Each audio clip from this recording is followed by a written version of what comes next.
No logo. Okay.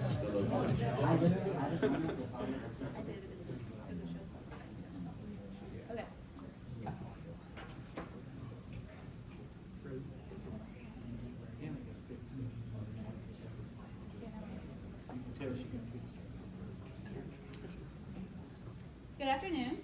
We are Sky Shepherd. Today we're going to pitch to you our plan for revolutionizing aircraft taxiing using smart drone-guided navigation. My name is Hannah Simmons. I'm the operations manager here at Sky Shepherd. I'm from Brandon, Florida. I'm an aviation management major here at Auburn University. I have 50 hours in a plane and I'm working on my private pilot's license. At Sky Shepherd, I'm in charge of managing brand appearance, consistency, along with administrative tasks, as well as handling merchandise logistics.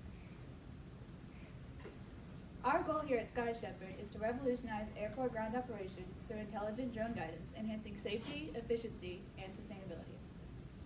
Sky Shepherd is a drone-based guidance system designed to assist aircraft during taxiing on runways and taxiways. Our drones act as airborne ground crew, leading planes from gate to runway or runway to gate with precision and efficiency.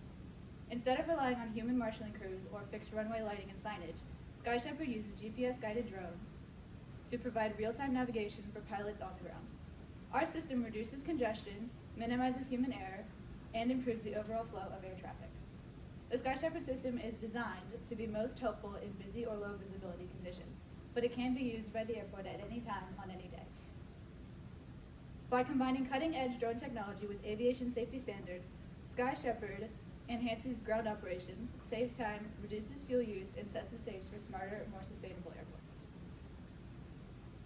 Hello everyone, my name is Cannon Wright. I am Sky Shepherd's Finance and Logistics Coordinator. I'm a professional flight major here at Auburn University. I am from Niceville, Florida. I have over 100 hours in an aircraft, and I have my instrument license in progress. Fun fact, I am a third-generation pilot. All of my work experience in the past has been in communications, working with my hometown's tourist department and child care services. Next slide, please. So how does Sky Shepherd work? Sky Shepherd is working to prevent daily runway incursions. Across the United States, there is an average of 4 runway incursions. And here at Sky Shepherd, we believe that's 4 too many. We use a combination of advanced drone technology and colored lighting systems to help aircraft get exactly where they're going, eliminating human error. This, for example, could be a drone with a bright green beacon on top, and the aircraft would be assigned to follow said green beacon. The pilots aren't just relying on these drone systems, they also do get ATC instructions as normal, but this, as an added factor, allows for the elimination of human error in busy situations, distracted situations, or the error of another pilot. We also use red flashes to allow the aircrafts to stop in a timely manner so there's no jolting or damage in high braking environments. Before an assigned stoppage on the runway, such as a hold short operation, we have a 1-second interval red flash 10 seconds before a planned stop. In the case of an emergency stop, because our drones do have motion sensing technology, in case of somebody else making a runway incursion, the drone will flash rapid red to signal to the plane that they need to stop much more rapidly. Now, there could be an issue with the drone sensing something as a flock of birds or some larger mass with the motion sensor. Luckily, our technology includes a timed mannerism where if the threat has passed within a certain amount of time, then it will continue on its path with the approval of ATC.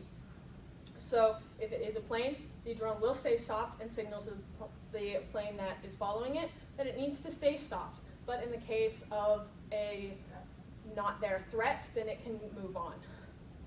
Now, how does our system work? We'll go to the next slide so I can show you a visual.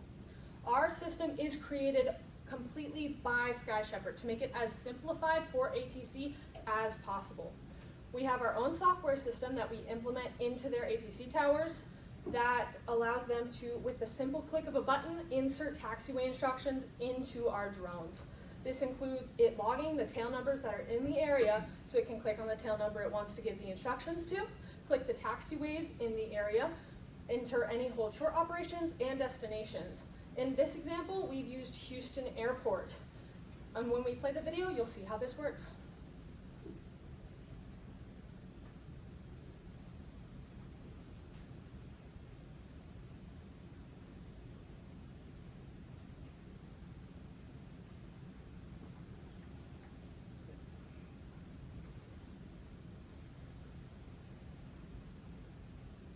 As you can see, buttons that the ATC user has clicked show up in green, so they are very obvious what instructions they put in, and there's an easy to see command sequence at the bottom that can be edited at a moment's notice should they click a wrong button.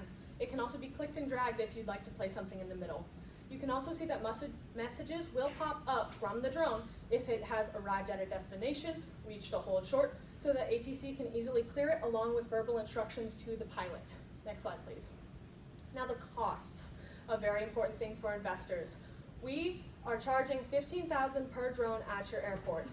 This may seem expensive, but we will go into the idea of why this cost is worth it to you. Not only are you protecting lives and equipment, but you are making your lives so much better. We also include our training and software program costs in this. We will train your ATC people to be at the top ready to use this program. And we will include fees. We also charge $150 a month blanket fees, no matter how many drones you have at your airport, to cover software updates. And we will provide a 24/7 hotline should any undue delays or technology issues occur with your drones. We also would love to offer you a free consultation for your airport, so we can recommend how many drones you'd like at your airport, the beacon technology that we need to implement, how long it would take to implement, and the costs. Next slide, please. Costs continue. Here is where we break down why our drones are the cost they are. Here at Sky Shepherd, we look to bring you the best technology at the lowest cost. We fall into the specialty drone category, which can range from $10,000 to over $50,000. So we are bringing you it here at the lower end of $15,000. We fall into this category because we use GPS beacon tracking technology, we use special lighting systems, motion sensors, and more.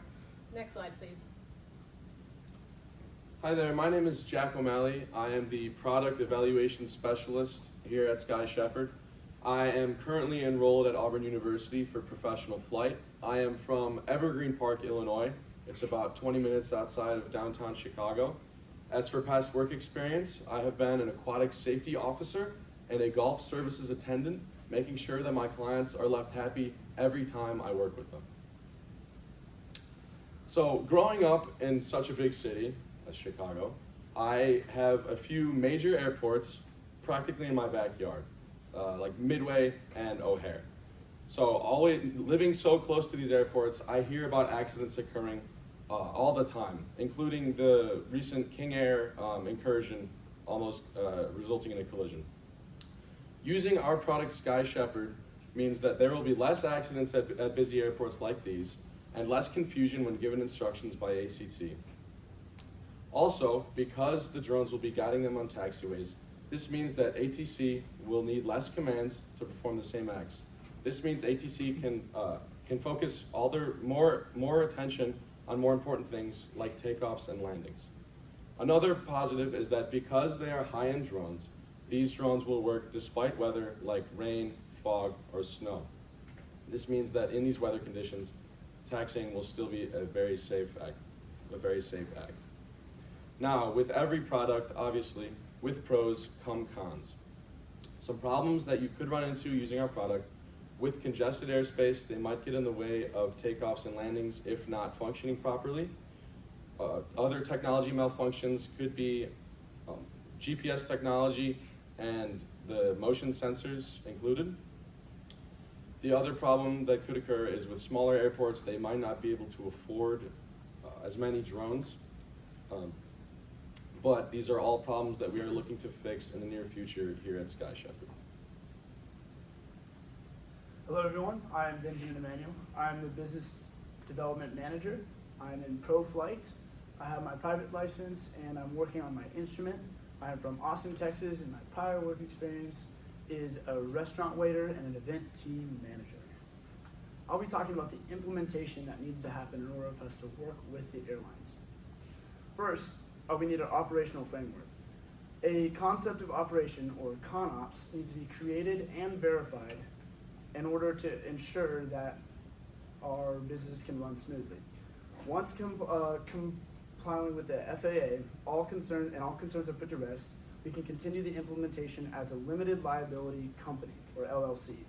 An LLC provides liability protection and pass-through entities. Pass-through entities allow for revenue to pass through a business in order so it won't get taxed twice. But regardless, the main part of the LLC is so we can get the name Sky Shepherd Taxing LLC, where we will register here in Alabama, apply online, and obtain our EIN number.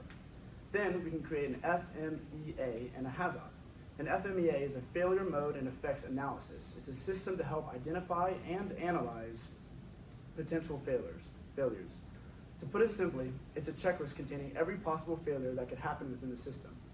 The checklist contains such items such as function, failure mode, potential impact, severity, probability, and risk level. A HAZOP, on the other hand, is hazard and operability study. Similar to an FMEA, a HAZOP is an overview of a process. However, instead of a list, it's more similar to a timeline. It's a start to finish model of what a product should be able to do and all possible failures that may occur from each step, such as takeoff, taxiing, flying back to station, or even charging. Next, we can finally start with personnel adoption.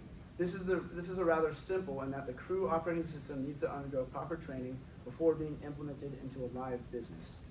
Just like every other license ever created, the users need to know exactly how to operate and what to do during unfamiliar circumstances. The next and final step is phased deployment. This is where the testing trials of the product will be carried out before larger amounts of risk can be added. An example of how we will do this is by starting with cargo shipments in smaller airports only in order to minimize the amount of risk added. This is so if there's any malfunctions, the total impact will be less significant.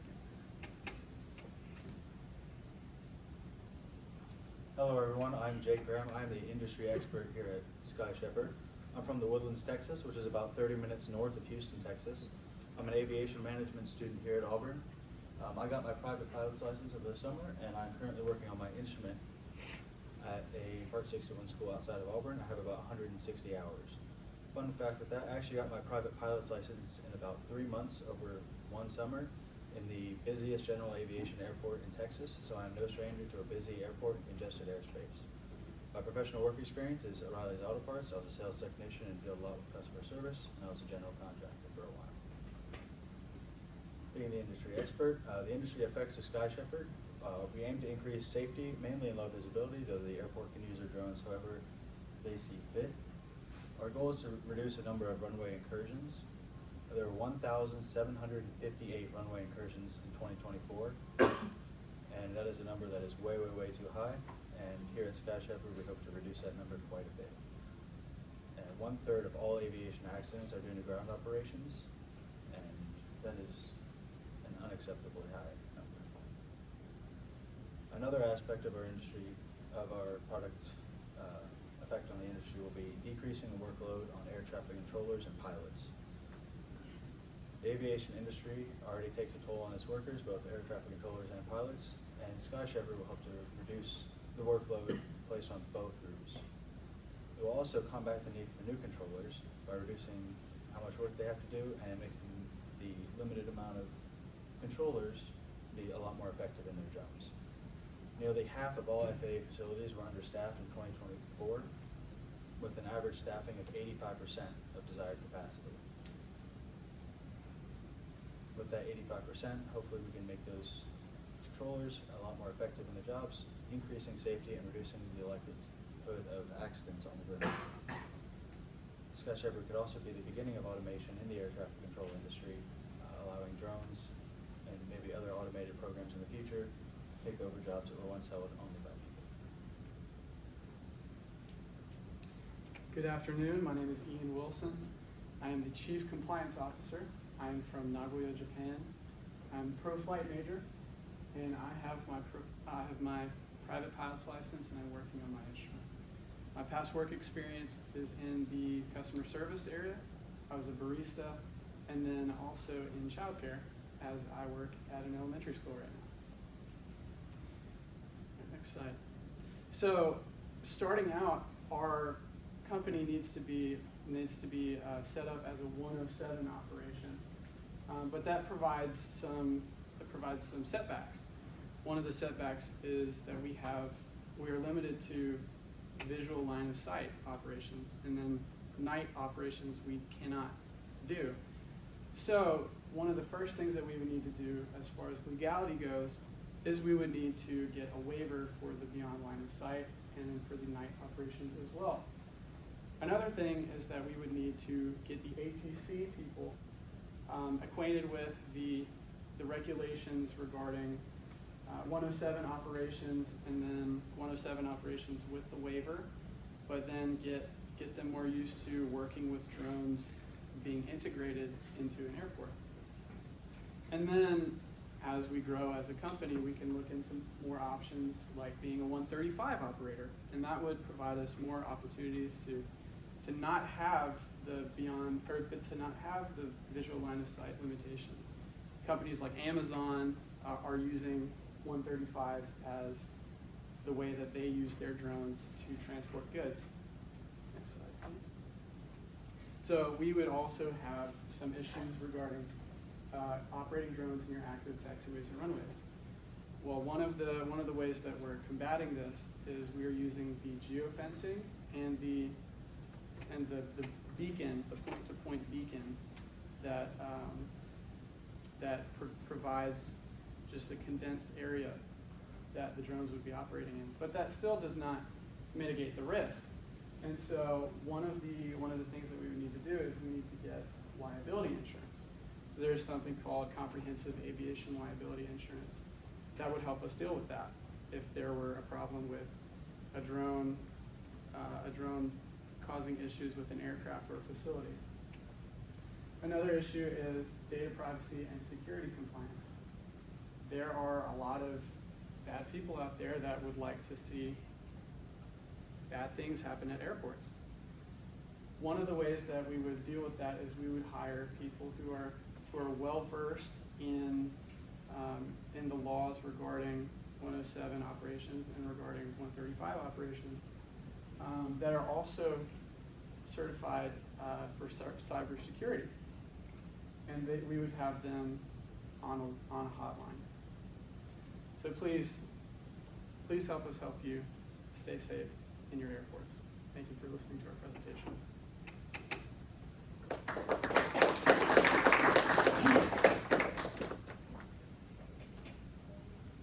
Any questions? Oh, yeah, we have questions. Yeah. So when it comes to something like this, right? Obviously, it would be the worst case scenario.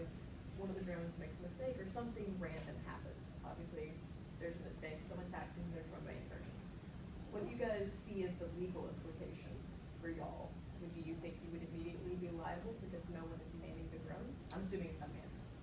Well, I'll take this. Yeah. So our backup here is the fact that pilots are always getting the ATC instructions, and they are welcome to query ATC at any moment if they think the drone is not operating as it should. So then we can further investigate, allow the NTSB to help us, or have our own investigation board to see if it really was something that the pilot could not have prevented, or if maybe the pilot just wasn't paying close enough attention. We do need to make sure that pilots are avoiding complacency with these drones and staying active while the drones are helping to prevent a lot of it. We do need to make sure there's a balance between that complacency and that aid in human error. Follow-up question then. If then, it seems that it kind of seems to fall more back on the pilot. If I say that I'm now no longer comfortable using your drone because I feel like it could put me at risk as a pilot, how would I go about doing that? I believe that is something we could absolutely look into as a company. If pilots and airports begin to have concerns about this, we could have it like hold short operations where the pilot can vouch in for that. They can say, I'm not comfortable using this system, can I please just use verbal cues? And they just won't deploy a drone. It's perfectly okay, it doesn't need to work as one big system, it can work individually. Charlie? What would this change about right of way? I don't think it would really change right away. The drones are just following their point to point and they're along with the larger aircraft. The drones are not going to be far from the aircraft, so they're almost within that bubble of the plane's right of way, and they won't go up in further airspace. They will be not that far above the ground, just within the pilot's line of sight. So I guess if you're asking more about the taxiway right of way, it's just the same rules as always, where the bigger aircraft or however ATC sees is the safest. Yeah, and if I could chime in, I like to think of these drones as more of almost a physical implementation of ATC instructions. So it's like backing up the ATC's instructions with a physical, like something that you can see. So right of way isn't changed, it's whatever the ATC wants it to be. And like, if they want to change the instructions, they can change them from the tower. Hudson? I would just say, y'all mentioned the risk for if something were to go wrong. How could you assure the airlines or the airports that while you're in this sort of trial phase, how could you assure them that your product is safe to use and that nothing's going to happen? I'll take that part. So part of that is with, are you asking more cybersecurity issues, or are you asking? As for like runway operations, possibly interfering with takeoff. Yeah, so I think the geofencing is a huge part of that. The way that we have it set up is that there would be stations by the taxiways and by the runways. So on a taxiway exit or on a runway exit, there would be a station for those drones, and so the drones would not be going onto the runway. They would be going from the taxiway, or from the taxiway to the terminal, and from the terminal back to the taxiway. And so I think having the geo fencing is a huge part of that. And also, as we go, we will be implementing software updates, and we can also improve our hardware as we go. As you know, this is a startup, so we're still working through the kinks, but as we go, future software updates and hardware updates will help with that as well. Is it? Yes. Okay. Yes, that's good. Pete? I'll have to start by saying I thought you did a really good presentation. I thought you guys were very professional, and you were very words, everything like that. And you know how to explain the eye contact possibly the best yet. I like the fence. I really like how both Ian and David covered some aspects of safety related concerns. And I kind of emphasized on what the security is being covered. The only thing that I had was that it seemed to me like Canon did like a lot more speaking than anything else. And the Yes, rest of you it guys, when you did speak, you did phenomenal. And you know, props to you again because that was a lot of speaking without any less mental. But I overall thought you guys did great. Thank you.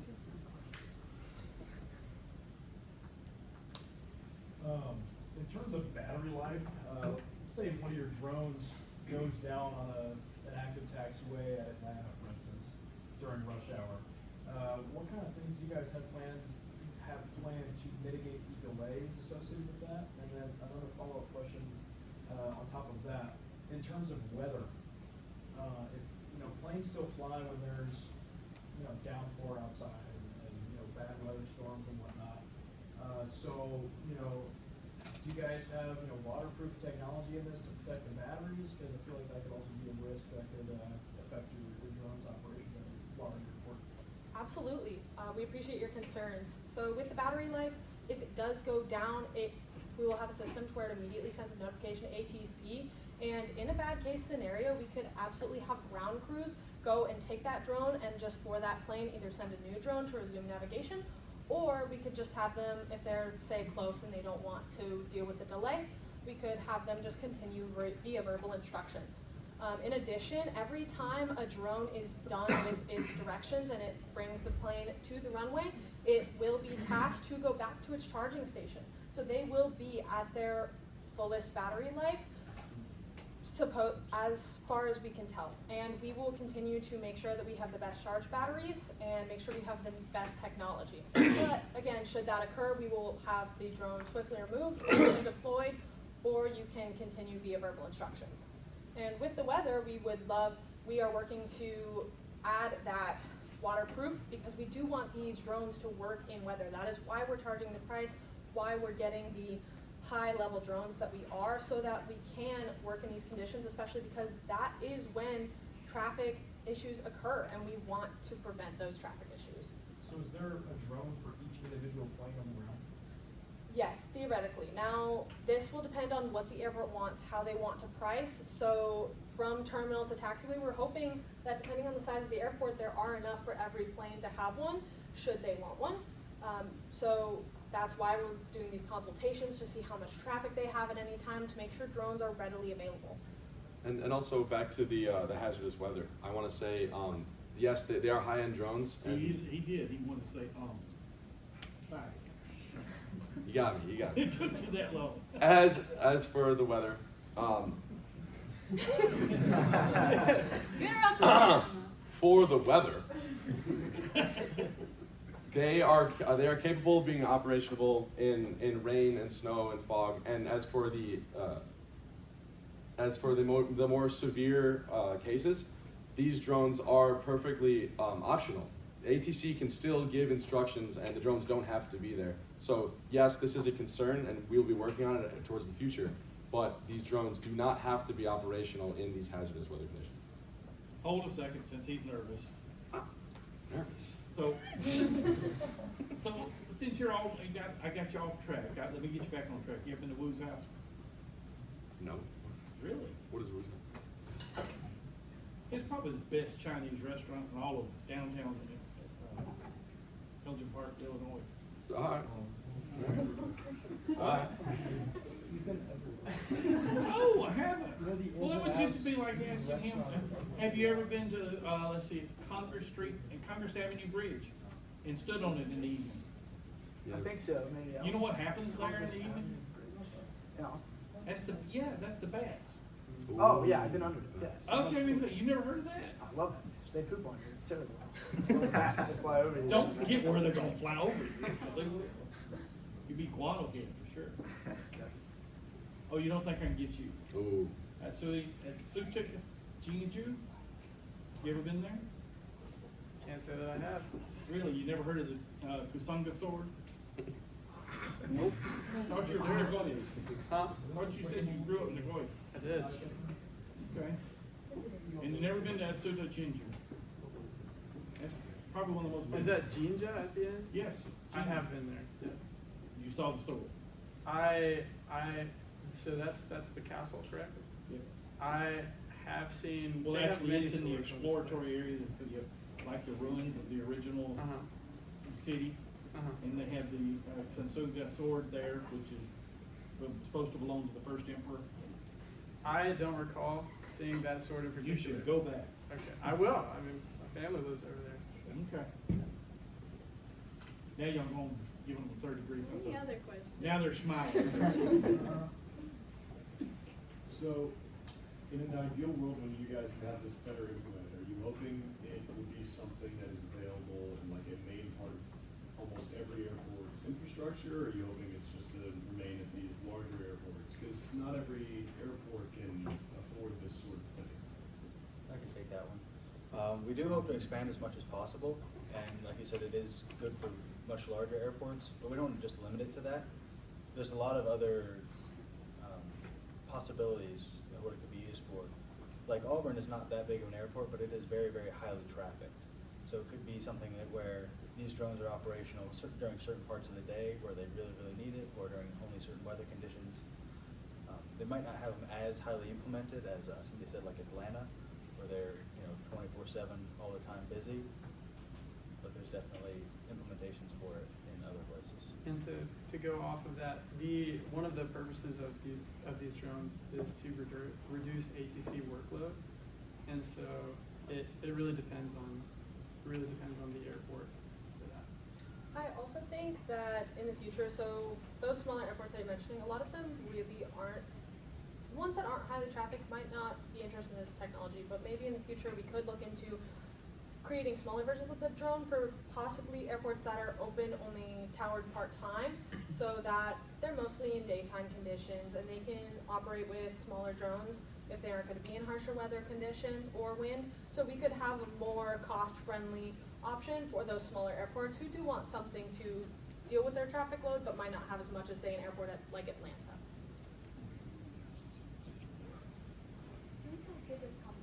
We don't really have any competition. There is a competition, but there is a company, I believe in Europe, that is doing something similar with green lights on the runway. So where they have just a line of green that just lead you to the taxiway. It's very similar, but it also costs a lot more to redo every single runway. So I wouldn't really categorize it the same. Hi, Megan. You're hearing from me again because I think your ideas are cool. So it seems like y'all are using the drones pretty often, and they're going to be, they're going to be out and about moving, especially, taxiing aircraft, I'm sure at a large airport can be quite numerous throughout the day, right? What's y'all's maintenance plan for keeping them up to date? I'm sure if they're going to be on the runway and stuff like that, they need to be up to snuff. So we absolutely, part of those fees with your software updates, also we will come out and we will do maintenance on hardware, anything you may need. At the end of the day, doing checks just like you would with a plane to see what condition they're in, if there's any damage, we will absolutely get out there and repair that drone for you. Also with our 24/7 hotline, if one of your drones go down, we're there. We can help contact if you have a maintainer on the scene that might need some help or assistance if they're not as familiar with the drone. We're happy to walk them through it, or we can send out an individual from our company to fix that, or even if you're in dire need, send you some replacements in the meantime. Okay, so you wouldn't have necessarily someone there doing a pre-flight on it, making sure it was good to go for you. If it's a big enough airport and they do request that, we could absolutely add an additional package for that. We could set up a station where we have full-time employees ready to maintain pre-flight check, but I think that would also be something that we could help train their maintainers in as part of our training package. So not only are we training ATC, but we're training their maintainers to take proper care of the drones. I haven't lost my mind. It's still there. Is this me? Woo's house. Oh. It's on West 95th Street. It's Take a look. right Take a look. I have not lost my mind. I've actually been there. Big say it's the I got best hibachi. Chinese in the I got entire hibachi. town. I live like 3 minutes away. Yeah, you made me like, That's what? awesome. Am I losing my mind? I know this. That's awesome. Give I me forgot all your about that. personal matters after our presentation. People in questions. That's awesome. That's like my 13th birthday. The food is good there. It was good. It was good. Yeah. I can pull up. Yeah, pull up. I mean, matter of fact, I think, yeah, man, we want to go there before I get off track. I saw a question in the back. Yeah. I didn't believe you. How is wake turbulence going to affect, like, how this thing operates? Because I know it's set up there, you're crossing runways and stuff. I mean, is it going to cause delays and everything on runways? Because it is really small. Absolutely. I think that'll be something that we'll include in testing and make sure we cover that. Definitely something we could implement is making sure the drones stay a sufficient amount apart so that the plane taxiing in front of them isn't affecting the drone as much. So just making sure we're doing that. And that wake turbulence, they're not going onto the runway unless they're going across it, so that really shouldn't be a big factor because if they're not doing a hold short and cross operation, the drones will never be on the runway. So they will really only deal with turbine wash when taxiing or just next to a high traffic area, but it really shouldn't be an issue. Jumping off of what she said, if there is a busier airport like Atlanta where they do have to cross runways often and delays can't really happen, we could have it coordinated with ATC where one drone guides them to the runway and then one resumes guidance on the other side, so that way there's not a small light drone going through the wake turbulence. Yeah, because you said that there was going to be one drone for the plane. Because that's what I was wondering about. Is are they just going to have like one drone per runway just hanging over there and then just fly slice the plane to approach? Is it, like, does the drone follow each individual plane and get clear taxiways as well? We're hoping for the latter, but in the case of an airport where maybe the taxiways are just more, they're just not going to function as well for one drone to follow them the whole way, then we could talk with the airport specifically in consultations about what would work best for their airport. Right, so it's, not just runways, it's taxiways and all those variances? Yes. How much redundancy do you need to new systems have? Like, let's say you're taxiing at night and you lose the alert button. Is there any sort of redundant light in place? There are two like the red lights, there are two of them, and the green lights, there are two of them as well. So if one fails, What if they both go out? ATC can resume communications with the pilot and then just do operations as we do today. Yeah, Because the drones are optional in the end of the day. Ideally, the pilot would say, hey, there's a light out, I can't see the drone, whatever. ATC would land the drone if the drone hasn't already landed itself, and then continue operations without your drone. Last question, Thomas, how close are these drones to the planes? Because red light doesn't show very far, and I just want to not that far. That would probably depend on the aircraft. Something like a small 172 that we're used to might be a little closer than a much larger jet. It's something we would have to iron out in testing, what the ideal distance would be, and what the brightness of the light, like you were saying. But that would have to be sufficient, but not also blinding to the pilots. Perfect. Mr. Pike, Kill your audio. I have a question for you. Kill your recording. I have a question for you. How do you know about Wu's house? Cause it's the Chinese in that whole area.